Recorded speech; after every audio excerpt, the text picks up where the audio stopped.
আওয়ামী লীগের দোসররা যেখানেই থাকুক তাদের ট্রাইব্যুনালে বিচারের সম্মুখীন করতেই হবে বলে মন্তব্য করেছেন জামাতে ইসলামের সহকারী সেক্রেটারি জেনারেল রফিকুল ইসলাম খান।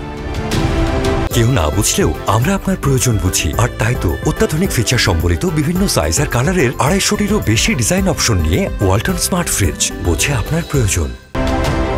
24 জানুয়ারি সকালে রাজধানীর ডিপ্লোমা ইঞ্জিনিয়ার্স ইনস্টিটিউশনে তিনি এসব কথা বলেন। রফিকুল ইসলাম বলেন, হত্যা, খুন ও গুমের সাথে প্রশাসনের যারা যারা জড়িত তাদের আইনের আওতায় আনতে হবে।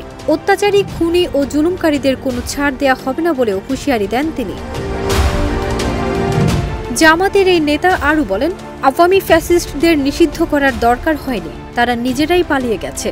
এছাড়া আওয়ামী আমলে 2 কোটি ভুয়া ভোটার ছিল উল্লেখ করে তা বাতিলের দাবিও জানান তিনি। ফারজানা নিকিতা, দেশ রূপান্তর।